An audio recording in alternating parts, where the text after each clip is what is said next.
kita belajar pertama ini pendahuluan bab 1 tentang konsep usul fikih. Konsep usul fikih menjelaskan tentang fikih itu sendiri. Sebelum fikih ada usul. Usul artinya pokok. Fikih artinya pemahaman. Yang tadi dijelaskan itu. Nah, munculnya fikih itu karena adanya usul fikih. Karena fikih itu ibarat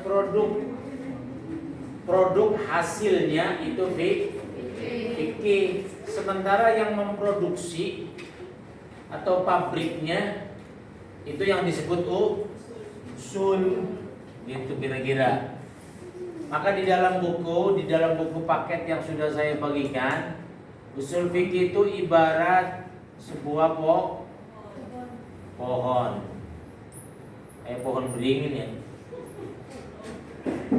Nah, usul fikih atau usul itu ibarat akar pohon. Apabila akarnya kuat, maka kemungkinan tumbangnya agak kecil, atau istilahnya pohon itu menjadi kuat. Seseorang yang paham fikih belum tentu dia paham usul, tapi biasanya orang yang paham usul maka dia paham fikih, karena fikih lahirnya dari usul fikih, gitu kira-kira. Sehingga kita anak aliyah terutama dalam hal ini harus paham tentang konsep usul fikih. Nah itu tadi sudah dijelaskan secara detail tentang adanya hukum wajib, sunnah, lalu mubah, makruh dan haram. Itu produk fikih itu produk fikih. Nah, usul fikihnya adalah munculnya wajib berdasarkan apa? Nah itu. Bahwa sholat itu wajib dari mana? Dari hadis Nabi atau dari Al-Quran? Misalnya aqimus sholat. Aqimu merupakan bentuk fi'il amar. Al-aslu fil amri lil wujub, bahwa yang asal di dalam kalimat perintah menunjukkan kepada sebuah kewajiban. Aqimus sholat. Lalu hadisnya shollu kama ra'aitumuni usolli. Sholatlah kalian sebagaimana kalian melihat aku sholat, kata Nabi. Nah, itu semua kita mengetahui bahwa sholat itu wajib, memahami dari teks-teks Al-Quran dan hadis Nabi. Namun pemahaman itu semua tidak bisa menjadi serta-merta wajib apabila kita tidak paham usulnya, kan gitu maksudnya. Nah, usulnya di mana posisinya? Posisinya pemahaman terhadap teks-teks Al-Quran atau hadis Nabi. Gak apa-apa, ada anak juga di kamera, gak apa-apa.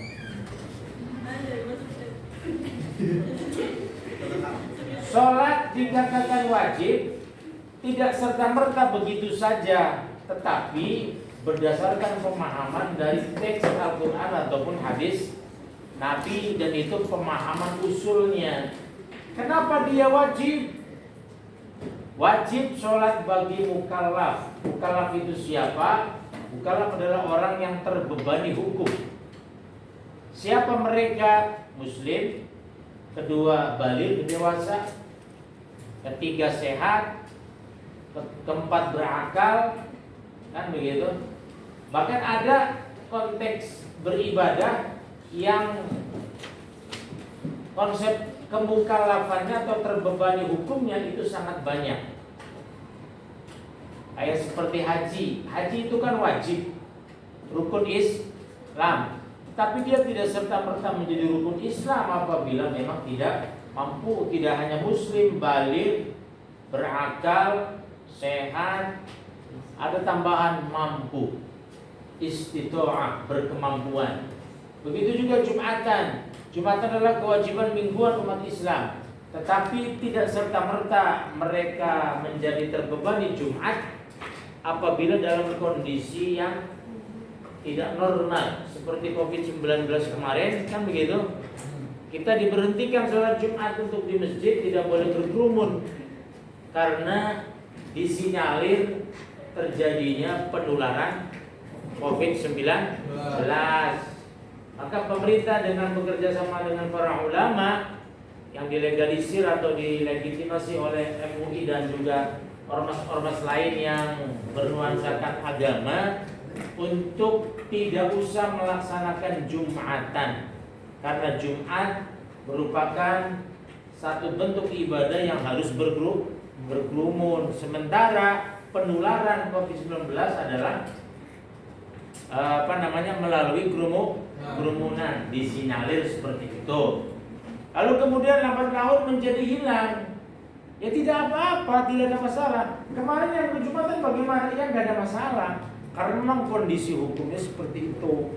Nah, itu munculnya hukum yang tadinya wajib menjadi tidak wajib, itu kebijakan atau pendapat dari usul fikih. Nah, ini masalahnya. Banyak sekali waktu itu umat Islam yang tidak paham tentang hal itu. Mereka protes tidak Jumatan. Dan dari dulu juga mereka tidak pernah Jumatan.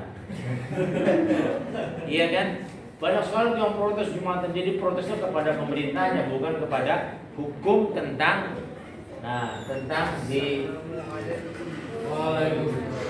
hukum tentang ditiadakannya Jumatan. Maka ketika ada kebijakan-kebijakan tertentu yang berbasis fikih, berbasis hukum fikih, kita telusuri dulu asalnya dari mana dan alasannya apa. Nah, ini yang dimaksud daripada usul fikih. Karena munculnya apa? Munculnya hukum wajib. Tadi apa? Wajib, 1, 2, sunnah, mubah, makruh, dan haram. Itu tidak serta-merta begini, kan begitu? Tidak serta-merta dia wajib, sunnah, mubah, makruh, dan haram.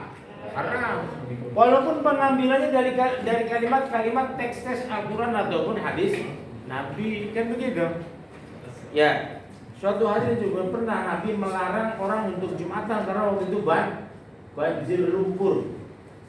banjir lumpur sehingga tadinya hayya 'alas shalah, tapi hayya 'alas shalah fi buyutikum. Mari sholat di rumah kalian masih. Tidak ada kalimat fi buyutikumnya. Azannya ditambah itu. Itu apakah dilarang dalam agama? Boleh, tergantung daripada kondisi dan situasi masyarakat. Jadi istilahnya begini, bahwa munculnya hukum wajib, sunnah, mubah, makruh, dan haram itu tidak serta-merta seperti itu, tapi dia harus dilihat dulu kondisi dan situasi yang berlangsung. Wanita yang lagi haid menjadi haram sholat. Kenapa? Karena ada penghalang, yaitu haid, kan begitu? Iya kan? Jadi istilahnya penghalang itu menyebabkan munculnya hukum haram untuk melakukan sholat, pada asal hukumnya wajib. Begitu juga, kan begitu? Makan bangkai asalnya haram, tapi dalam kondisi darurat, ad-darurat tubihul mahdurat, sesuatu yang darurat dapat membolehkan sesuatu yang dilarang, kan begitu? Makan bangkai dilarang, tapi dalam kondisi tidak normal, kalian kelaparan, apabila tidak makan bangkai, hidup di hutan sendirian, nggak ada apa-apa kecuali bangkai kambing misalnya, maka kambing itu dimakan secukupnya, bukan kemudian makan terus-terusan. Jadi apabila nggak makan itu kambing, maka kalian mati. Maka kematian ini yang menyebabkan kalian membolehkan atau dibolehkan melakukan sesuatu yang dilarang. Gitu. Ya. Dan masih banyak contoh yang lain. Artinya bahwa munculnya hukum di dalam fikih karena usul fikih yang bekerja pada mulanya. Gitu kira-kira. Itu posisi daripada usul fikih, konsep tentang usul fikih. Ada pertanyaan? Silakan. Kalau nggak ada ulangan. Ulangan saya tuh kamu bertanya atau saya yang bertanya? Ada pertanyaan? Banyak pertanyaan, saya nggak punya atur. Silakan. Jam berapa ini? Gak apa-apa yang di kamera anak-anak. Ya, kamera aja. Jangan lupa subscribe Pak Tohir. Di like.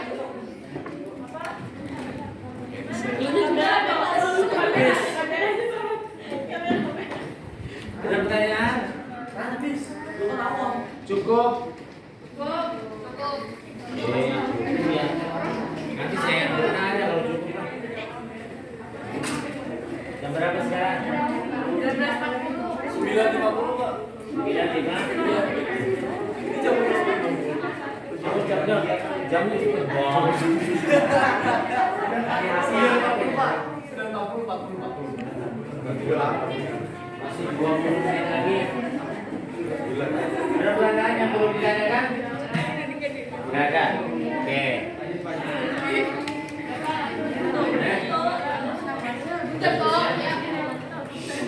Sip, sudah selesai.